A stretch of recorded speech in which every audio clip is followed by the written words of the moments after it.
got a business. I think maybe I've mentioned it. It's got a manufacturing component, a trucking component, a real estate component, and a retail component.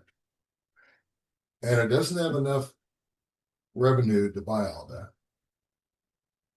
I think you and I have talked about this, Tanya, before. Um, this is the one where the supply, it's our landscaping supply company, and they manufacture mulch. And up in the Northwest where I'm from, um, like Weyerhaeuser and some of the other large lumber companies will actually pay this company to pick up their byproduct, their bark. And that bark is taken to their property by truck and it's put into their grinders and their secret sauce, and they come out with this stuff, and it's purchased by all the retail locations. And but it's most of really what it amounts to. It's a trucking company. And it's got a lot of trucks and equipment. That's what the guy likes. And he's the owner, drives the truck, and he dispatches from the truck with his little phone. And that's what it is. And it doesn't have enough profit to justify all the trucks. He's got over 36, I think $3.6 million in equipment value and $2 million worth of real estate. That's what's that at? 5.5 million. Yeah. And you basically just give the business to him because the revenue doesn't support it. I don't know what to do with it, actually. I've got a buyer. It's one of his customers, and it's a big one. They've got 20 million in their bank account for purchases, Yeah. and they want it. And we're going to make a deal, but I'm fussing over it. I'm not sure we'll make a deal. Take that back. I don't know. Of course, Yeah. but I'm not sure how to structure the deal, and that's the important part. So I think a lot of that really comes from the buyer, right? The buyer is going to submit some type of an LOI with some type of a structure, and based on that, you're going to go back to the seller and talk about it. Say this is what they want, this is how they want to do it, this is the deal that you have, the deal structure and all that.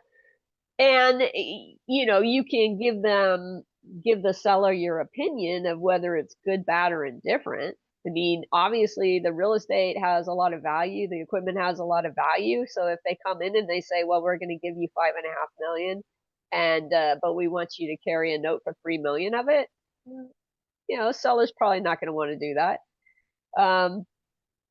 But on the other hand, if they want the seller to carry back 1 million for whatever reason, or they want all the other business assets thrown in. I mean, how much is the guy making in terms of Well, SDE or EBITDA? I figured SDE of about 525,000. About 500,000. Okay. And so it's a good business. If you were selling it without the assets, without the real estate, well, with the equipment, obviously, because it can't operate without the equipment, but without the real estate, he was paying and he was just leasing the real estate, you know, then on 500,000 of EBITDA or SDE, you'd probably be looking at about 1.5 million, 1.2 million, somewhere in that Yeah, price range that's what I'm wise. thinking. That's what I'm thinking. Uh, Yes. So there's definitely some value there.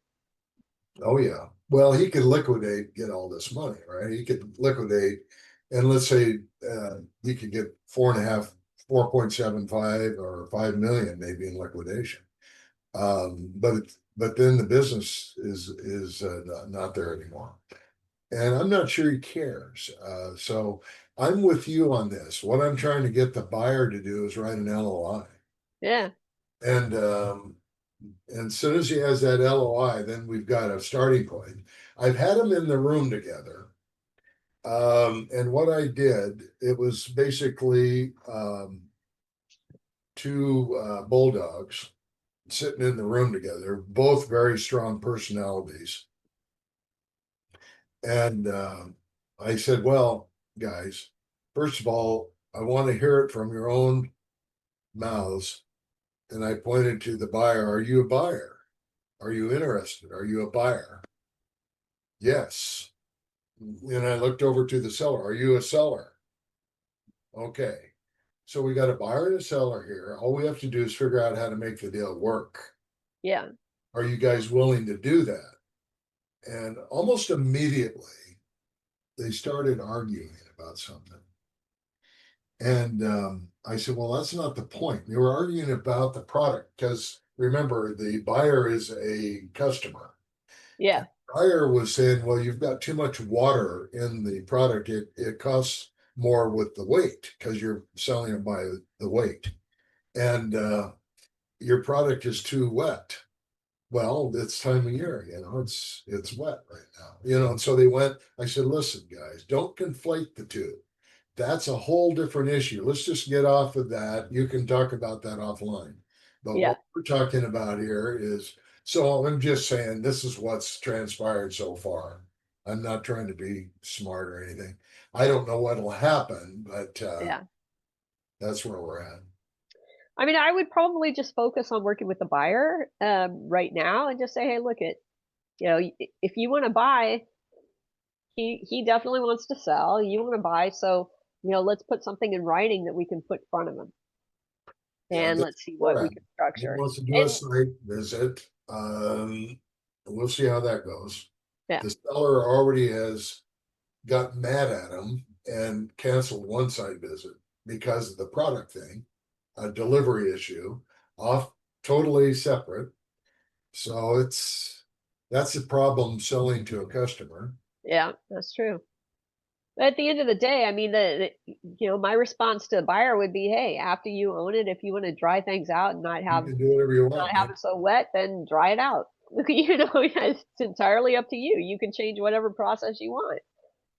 So, but let's get you into ownership first. Yeah, that's where I'm at. Yeah. Yeah, that's an interesting one. How many employees does he have? Hardly any. He just has truck drivers, so he's one of them. And then he's He's got one a of the, yeah, retail. but So I'd say about eight, maybe at the most. 8 employees, At the most. and all of them are drivers. Well, some are drivers, some run the retail location, some are his wife, you know. Did you One, hang or did I hang?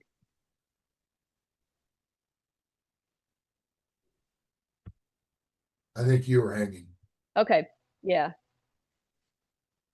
Yeah, so I that don't is know. back now. So you were saying Well, one's someone his wife, runs a retail? yeah, and then he's got a couple to run the retail, and the rest are on the trucking manufacturing side, run the machines and so forth. Yeah. And there's key employees, and they'll stay. We've got people that know the clients and so forth. They're important. The big problem is dispatching.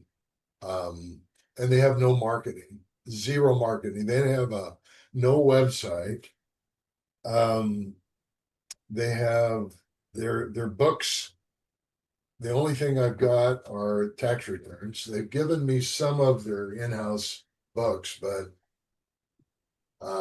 that's like pulling teeth. Uh, Yeah. so I said, forget it. I don't need them. Just keep them. I said, it's just going to hamstring me, but if you want to hamstring me, fine. You've done it. Now let's find the buyer here and put it together. And then you're going to have some due diligence. And if you don't want to give it to them, then you won't sell it. That's all it's Yeah. going So do they use QuickBooks, or what accounting do they use? to. QuickBooks, they have a CPA. I think they're skimming it. I think they're skimming it to a tune of maybe five or $600,000 Yeah. a year. Um, maybe more because they have boats, airplanes, houses on lakes, subdivisions. They just bought another house in Arizona. I think they're skimming it for maybe more than five or 600,000. I just have no idea. I have no way of knowing. Yeah, and it makes no difference because if they're skimming, and then you can't declare that as revenue anyways. If they didn't declare it on their tax returns, it doesn't exist.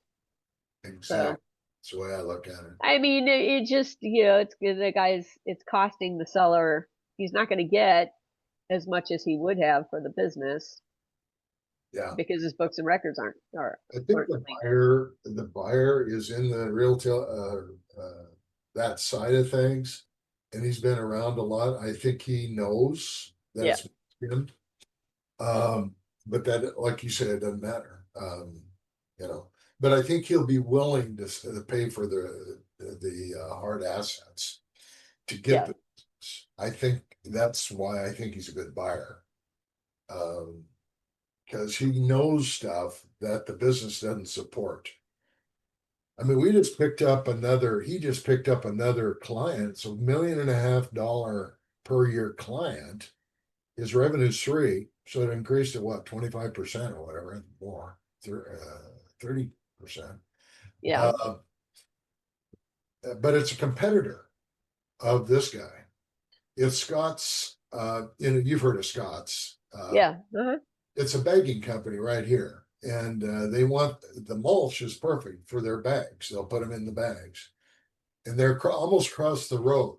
That's it's kind of a I don't know, wrench in the works. I think a little bit though. I'm a little concerned about that aspect.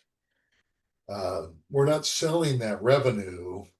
It's almost a pointless thing because we're not selling that revenue, and I guess the buyer could not do it. But Yeah. anyway, I'm talking too much here. There's a lot of Yeah. other people. It's an interesting challenge. Yeah. But like I said, I would just focus on the buyer and just getting something in writing. It's like, you know what, let's get something down that we can present to the seller. Well said. I will do it.